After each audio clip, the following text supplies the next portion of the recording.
Hey everybody, welcome to the wholechurch podcast, the second week in a row where you get to see, Lil Copper. Lil Copper. I was gonna say you didn't actually get to see him last time, but you probably heard him sniff the mic. That being said, we have no idea what he's gonna do, so we'll try and keep him calm and make the audio sound good. But I'm here as always with my wonderful co-host, the one who makes this all possible and great and wonderful, Copper. TJ Tiberius Small Blackwell. Copper. With his nephew Copper. And we both, and Copper really likes all of our patrons. He says, what's that? He's going to give them all a good lick. Yeah. He loves all of our patrons, as do we. Today, we're going to be introducing the book of Job. We'll talk about why in a minute. This is our Dividing Scripture series. You might know that we're in the middle of Genesis. So we're going to stop and do the entire book of Job. So we'll probably finish Genesis eventually. Mm-hmm. So before we do anything else, we like to review audience engagement. And for this week's Fun Day Friday, we like to ask our silly questions. We offer them to you guys. And Jake, this week we asked, do you remember what we asked? I'm blanking here. Something you don't like. No. That was Monday. What is today? Friday? Editing this is going to be fun. Oh, if you had to hang out with any retro video game character, who'd you choose? Jacob Stone chose Frogger. Excellent choice. He's just going to jump around. Right. Might get a little froggy, but sounds like a good choice. Which is our silly question today as well, TJ. Mm-hmm. I'll let you go first because I don't really have a strong answer on this one. Which retro video game character would you like to hang out with? How do we define retro? How many years or how many console generations? Well, most things that are like cultural like that, I would text my friend TJ and ask him what he thinks the consensus would be. Okay. I'm going to say 15 years is old enough to be retro. Perfect. Or, 15. Then I think I have an answer. Yeah. I'm going to pick Bao-Dur from Star Wars Knights of the Old Republic 2. Which came out about 15 years ago. Is that why you defined it that way? Yeah, he was just a really cool dude. He had one arm, but the other arm was like a cool, classic sci-fi replacement. He's a pretty sick guy. Yeah, and he could become a Jedi if you played right. That's kind of cool. I like these new rules. I'm pretty sure that Silver the Hedgehog was. Oh, Ratchet and Clank was. I changed my mind. Ratchet and Clank has been out for 15 years. As such, I'd hang out with Ratchet. We would absolutely get along. In a lot of ways, we're the same character. Fair. Yeah. All right, but today we are continuing our Dividing Scriptures series, which is where we go through the Bible verse by verse, and we go through the ones that have been largely debated, because if we went through the ones that have been smallly debated, we'd do every single verse. Maybe every word, honestly. Yeah. But we just like to see the history of the arguments and how we can have unity despite differences of opinions over these scriptures. Our goal is not to say which interpretation is right. We try not to give our own opinion, but we want to focus on how we can have unity with people who have different beliefs on these topics. Yeah. So if you came for an answer about the book of Job, what the book's about, or anything like that, you're going to be hugely disappointed. There are no answers, which might be the point. Yeah. Message us on Patreon and we'll tell you everything we know. But Joshua, would you care to explain to our audience why we're talking about Job instead of finishing Genesis or going through Exodus? Yeah. To be really transparent with everybody, it is partly because we've gone through a lot of the largely debated things in Genesis already. I wanted to get into Exodus, but then I also wanted to wait to do Exodus until Pete Enns is on the show because he's big into Exodus. I think that'd be a good intro. So to stall, we're doing Job. But to put a more scholarly reason out there, uh, a lot of people think Job happened during the book of Genesis. So that's another reason we're doing it now, is because that is part of the debate, and that comes from Genesis 36 when it lists all the descendants of Edom. One of them is this guy who's a king named Jobab, and that's who a lot of people think was Job. Right. Yeah. So TJ, that being said, we've mentioned the name a lot, but we haven't actually told them anything about Job. Do you think you could summarize the story of Job in 30 seconds or less? I could do it in 5, very Ooh, broadly. I can't wait. Job suffered a lot, a whole lot. Is that the summary? That's the summary. Uh, Job probably went through more than anyone else in the Bible, if you exclude Jesus. yeah, Uh, he had it pretty rough, and then most of the disciples dying was pretty rough. yeah. But as far Which as living purposes, Job had it pretty bad. yeah, which is a large part of why there's so much debate. There are a lot of people who are like, well, God wouldn't really do this to somebody. The book must be saying this, because it's a hard thing for us to accept that God would allow this to happen to a righteous person. Um, if you're familiar with John Piper's work, he talks about I forget his term. It's Christian hedonism, something like that, and that it's really hard to fit those kind of ideas in with this story.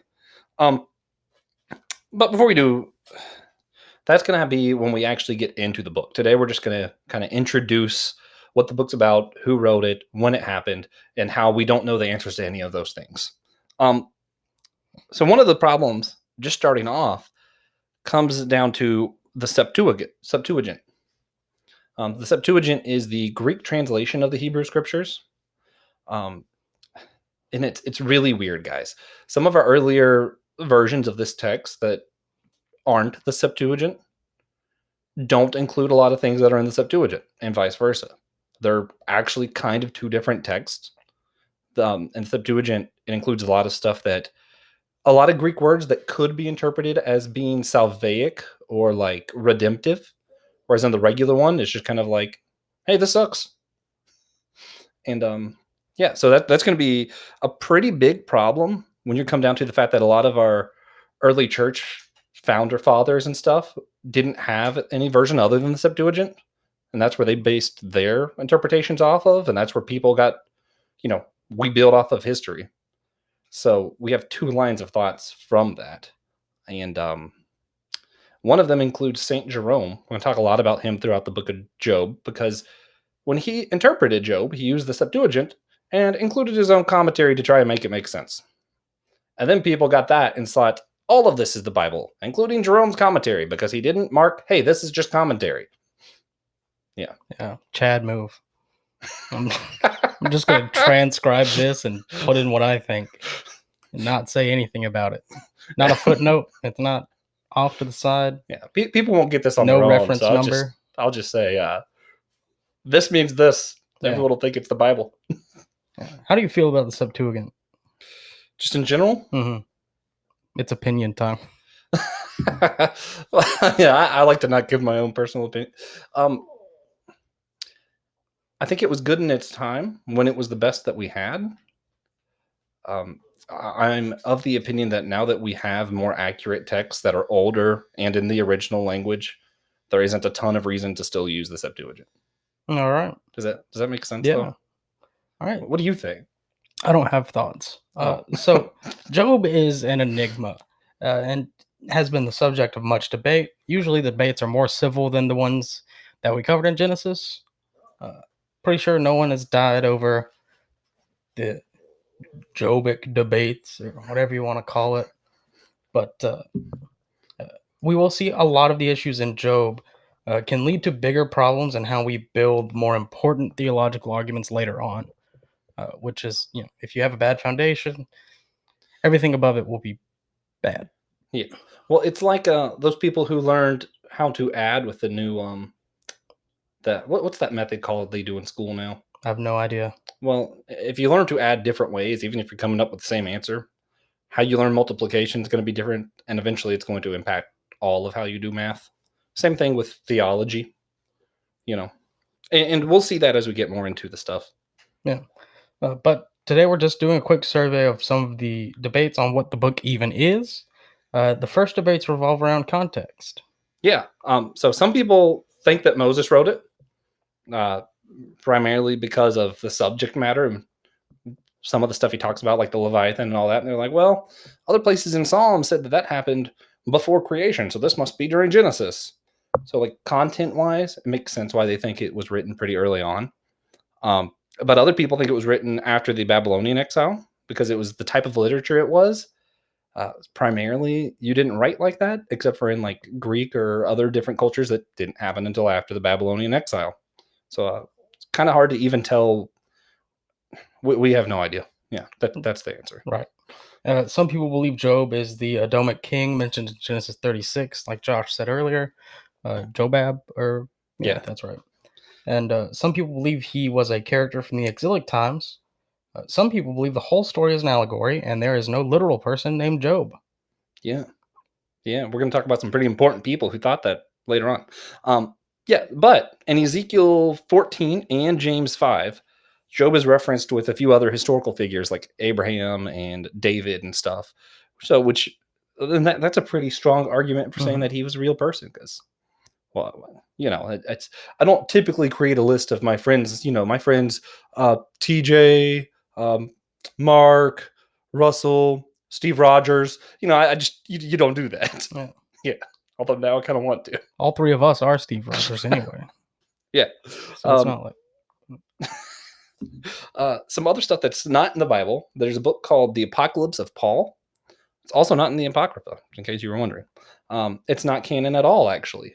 But all of our evidence that we have points that St. Paul actually probably did write it.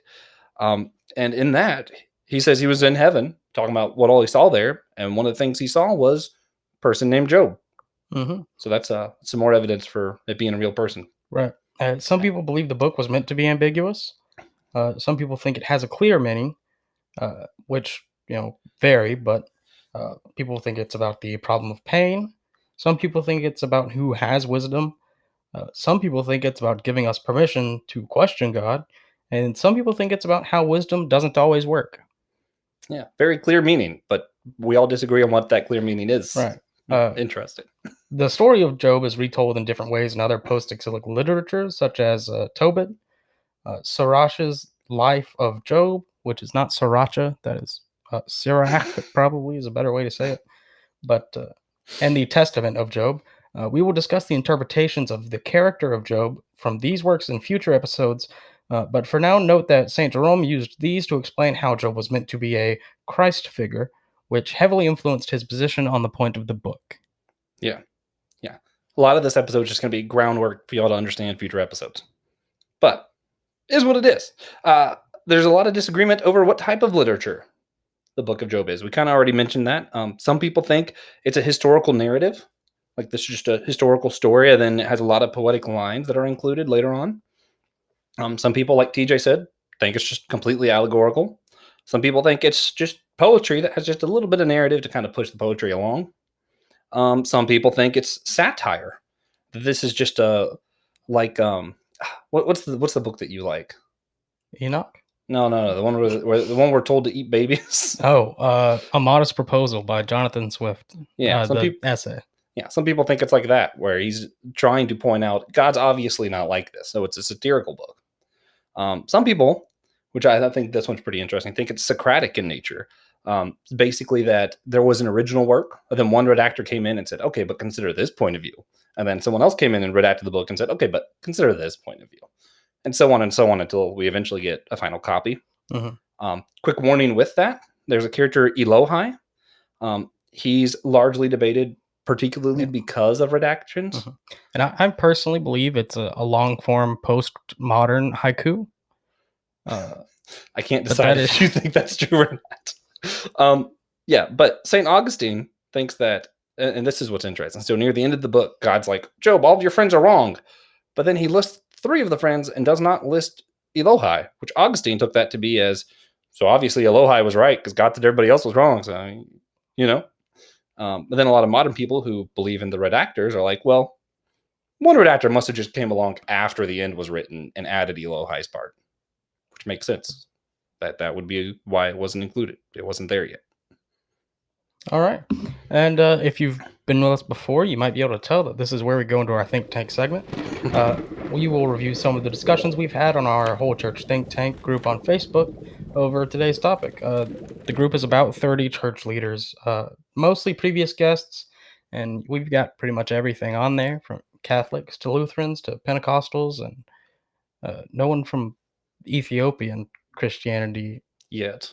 But if you know anyone, Yeah. let us know. Professor Chris Moreland, who was on pretty recently of the Catholic Church, told us that he believes the book is an allegory and was meant to be ambiguous. Niles Merritt, good friend of the podcast, very active in the group.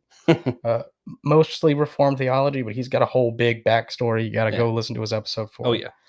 He told us he believed the point of the book was to tell us that God allows bad things to happen to good people to help refine the person being tested, remind us of our need for a savior, and cause us to give glory to God as our only hope. Pastor Will Rose of the Lutheran Church, going to be on our next podcast, but he told us that he did an in-depth study of the book last year when many were suffering during the pandemic. He recommended Dr. Greenstein's commentary on the book. Check our reading list below in the show notes for that. He said the importance of placing Job at the beginning of the wisdom books was to show how Job confronts human wisdom, showing that wisdom doesn't provide all the answers. Anglican chaplain Steve Lonklow had a small debate with Pastor Will. Pastor Will made the claim that Job contradicts other wisdom literature, and Chaps disagreed. Chaps is Stephen Lonklow. Yeah, that's his nickname, which you would know if you were keeping up with our episodes. Right. But, things get pretty excited in there sometimes. A lot of debate amongst, different denominations. That's kind of what the show is for. Yeah, it's always fun to be the least smart person in a Facebook group. Yeah, you never want to be the smartest person in a room anyway.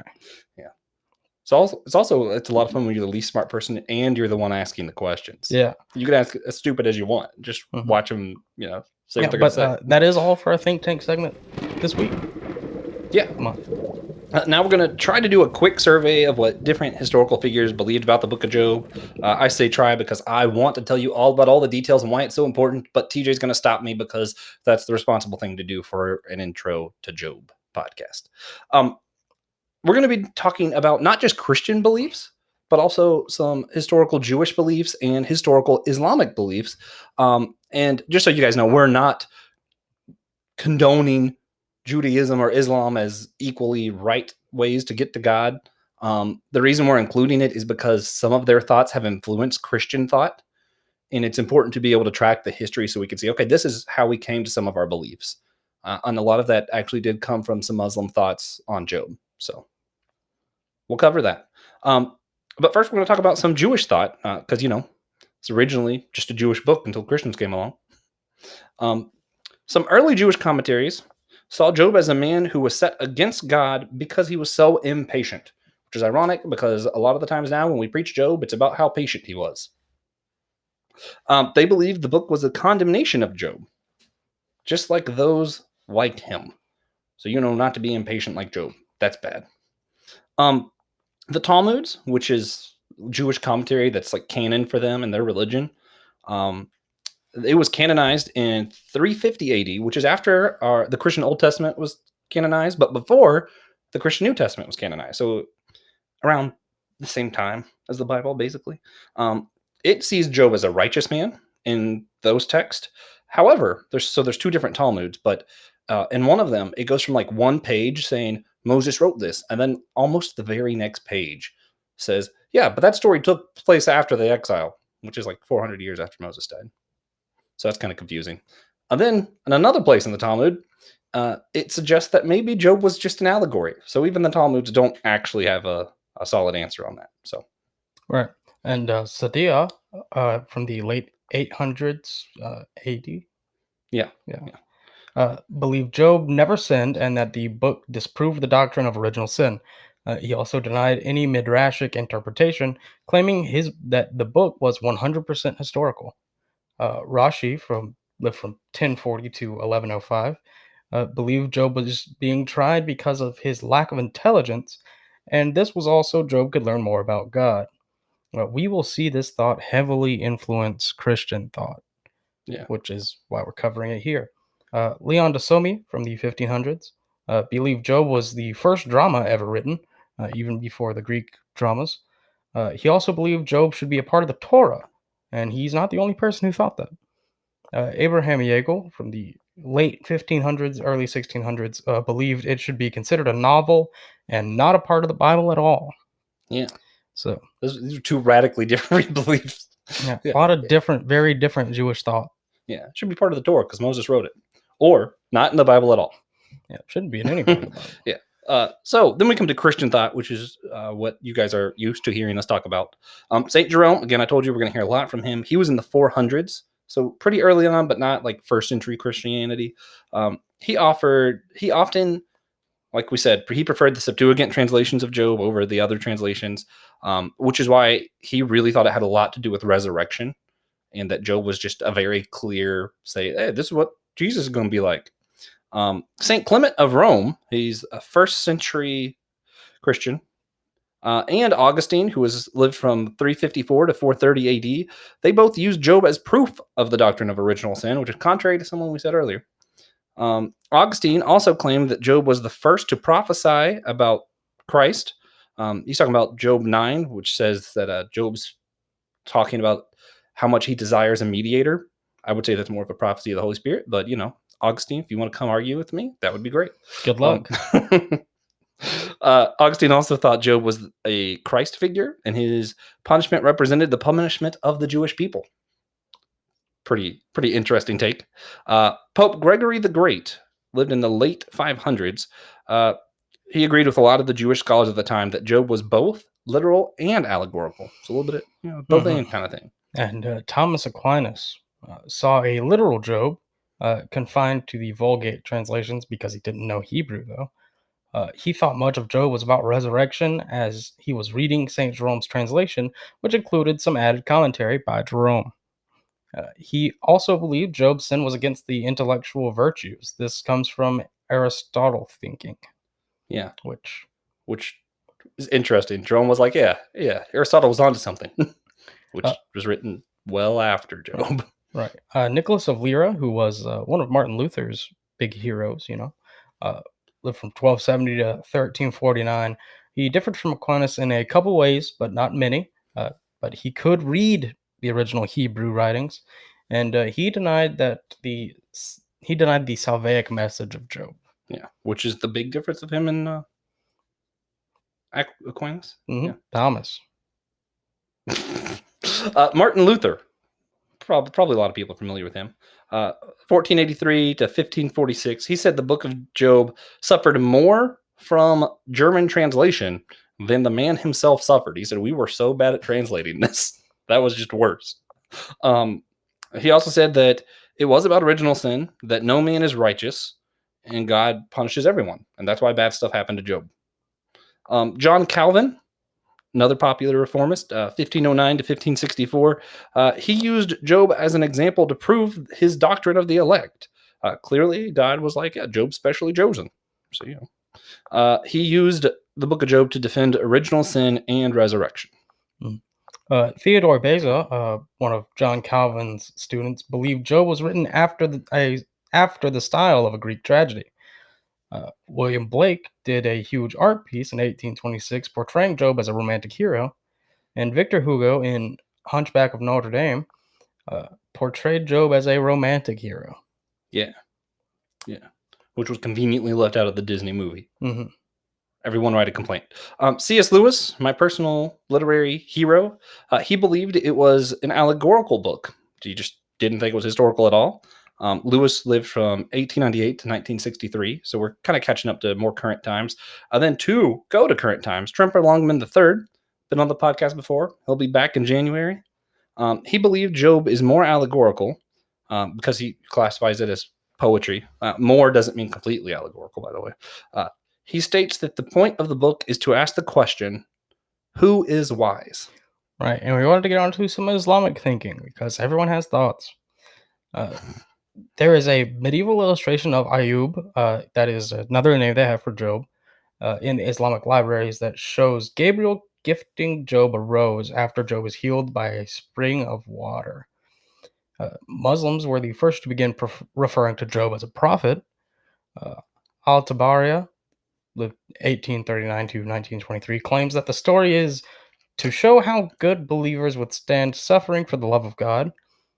Professor Lato believed Job's sin was thinking God to be like man, explaining that the book ends when Job realizes how different God truly is from man. This will be important as we go forward into the book of Job. Some medieval Islamics thought uh, Job was a foretelling story of Muhammad, a Muhammad figure rather than a Christ figure. Even Asakir, lived in the 1100s, believed the text to have much to do with the resurrection, and his contribution revived this thinking in many Christian circles as well. Yeah, which is kind of ironic because resurrection has a lot more to do in the Christian circles than the Islamic circles. But yeah, he did a pretty huge contribution to reviving that thought. So TJ, we talked about a lot. It also kind of seems like we didn't really talk about much. What can we disagree about concerning these ideas and still maintain Christian unity? Uh, Me personally, this is a terrible question to ask me. There's only one issue I care about, that we believe the same thing. That's that Jesus is King. Jesus died for our sins, and the Triune God. That's it. That's three things, but still. If you were on our episode last week for the speed round, I think you could have beat Beck and Link for quickest summary of the gospel. That was pretty good. Yeah, thanks. It's difficult for me. It's one of those things where, just to go back to math, because math is a simple thing that everybody understands at least a little bit. At least a little bit. I really don't care that much if I think 2 times 2 equals 4 and you think 2 times 2 equals 5. I mean, I'm you're right. wrong. Whatever. But eventually, as we build on our math and you start denying physics and then you start denying just common medical practices and it's actually harming other people, I have an issue. And that's the thing. Like, there's innocent disagreements with third tier issues, and then there's disagreements that end up building all the way up. So it really just kind of, as far as I'm concerned, it depends how far you build it. If you take Job and says it has to be historical narrative, and then you take it and say all of the wisdom literature has to be historical narrative, and then you take Psalms where it says killing babies of our enemies, we should do that, and you take that literal, okay, we're going to have an issue. I don't think anybody builds that particular argument, but there are some that I'm like, okay, you can't do that. Mm, So yeah. all the issues I know of in Job are third tier, but they build up. So Yeah. you've never seen the proof that proves that 2 times 2 equals 5. Next question. Oh, I'm doing the next question. Hey, TJ, what's something practical that we could do to maintain unity when we disagree on these matters that seem unimportant? Like I said, like they seem like the third tier, but they can build up to be bigger issues. Something practical, which won't be that common for everyone, because not everyone just talks about what they believe Job is frequently, uh, is to agree to disagree on a third tier issue. If it's not important to the way you live your life, then move on. Yeah. Be respectful.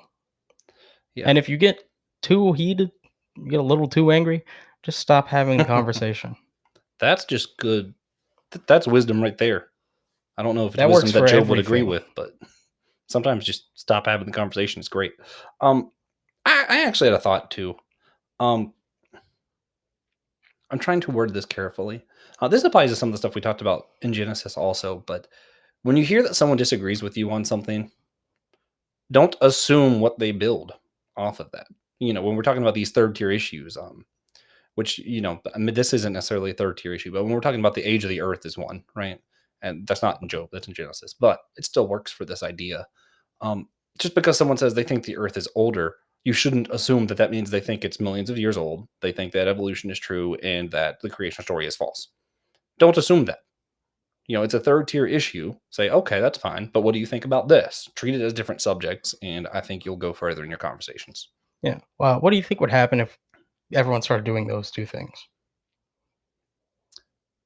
Honestly, I think everyone would be smarter because we'd hear more opinions and we'd be able to articulate our thoughts better and also build our thoughts better because we'll have more perspective. Mm-hmm. What do you think would happen? Probably that. Yeah. Makes sense to me. Yeah. But next, of course, you've listened to the show before. We're going to do our God moment segment. It's just a moment where we talk about how we've seen God in our lives recently, whether it be a blessing or a curse or a moment of worship, any of those things. And I always make Josh go first, even if there's only two of us. Yeah. Yeah. Especially if there's only two of us, actually, right? Mm. This little guy has he's been a challenge this week. You can't see him necessarily, but and if you're listening, you definitely can't see him. My little puppy named Copper. He's been keeping me up. He's been keeping me stressed. He's also a very smart dog. He's been both a challenge and a reminder that I probably get on God's nerves sometimes, and we all can do better. All right. And not chew on our mom's succulents. That's a good thing. Yeah. You should keep doing that. Everyone should not chew on plants. No, you should. It's good. It's healthy. I think my God moment. It's not really. It is a challenge, but it's also a blessing. The Carolina Hurricanes Finally have recently acquired a player that not a lot of people like. And there have been tons of people canceling their season tickets just for that. You should instead give it to TJ. They're not going to do that. But along with that, I've seen some people saying, hey, he can prove me wrong, but he has to actually prove it. He has to prove he's changed. And, on the internet, it's not very often that people are like, I'm open to be proven wrong.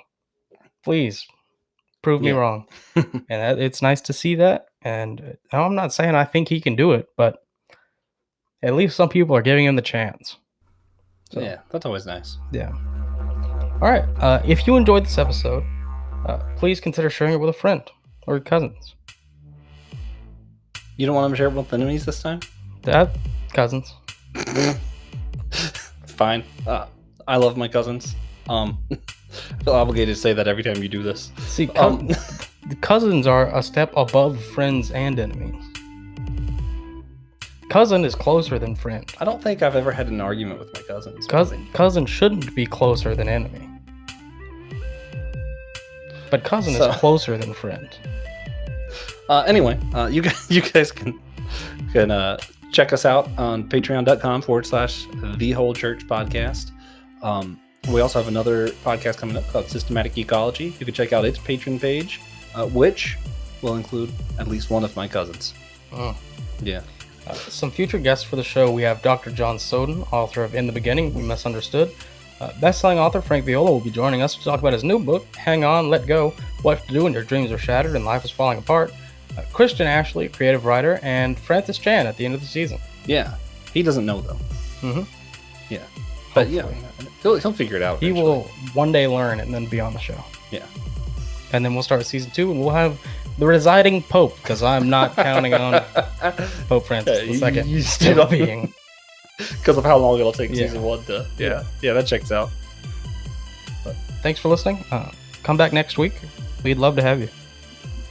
Or just don't move. Stay in the same place for a week. Yeah. Yeah, and just hit play.